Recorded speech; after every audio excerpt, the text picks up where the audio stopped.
Hindi lahat ay biniyayaan ng mga magulang na tulad ninyo.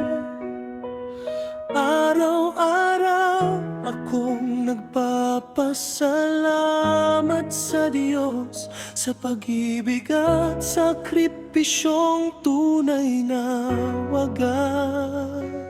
Nanay Edik, halos 40 taon. Sa palengke ay buong sipag na naglingkod. Madaling araw ay gumigising upang sa amin ay may magandang bukas. Init at ulan ay inyong hinarap, ngunit kailan may hindi sumuko. Ngiti at pananampalataya, ang lakas na inyong itinuro. Tatay Milo, tahimik man ang kilos, pagmamahal mo'y dama naming lubos. Sa bawat pawis at bawat sakripisyo, pamilya ang laging inuuna mo. Kayong dalawang ilaw ng aming buhay, haligi ng tahanang puno ng pagmamahal. Hindi man mayaman sa yaman ng mundo, inayaman ninyo ang aming puso. Tinuruan ninyo kaming magsikap, maging mabuti at manalig sa Diyos.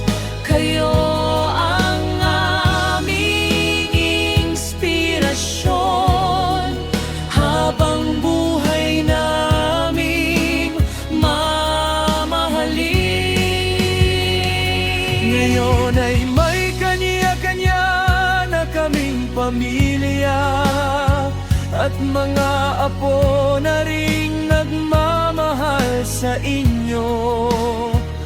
Ang kabutihang inyong ititinanim noon, patuloy na namumunga hanggang ngayon. Habang kayo'y tumatanda, lalo naming nauunawaan ang inyong halaga.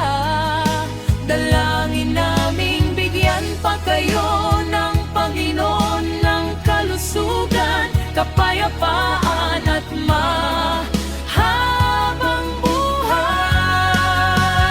Tatay at nanay, Hindi sapat ang salitang salamat. kayo ang aming unang tahanan. Unang guro at unang bayani. Iyo ang pinakamagandang regalong ipinagkaloob ng Diyos sa aming buhay. Habang kami nabubuhay, mamahalin namin kayo magpakailanman.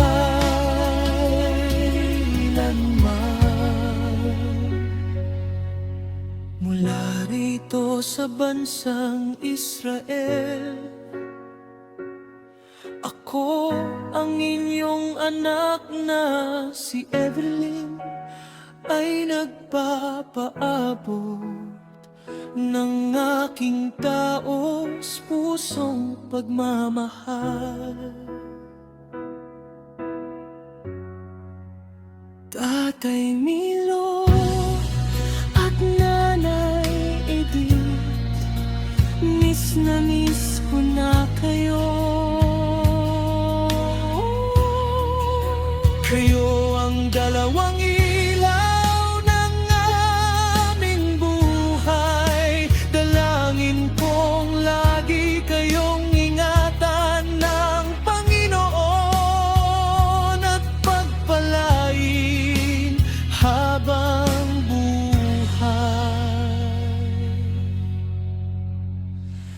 Mahal na mahal ko kayo,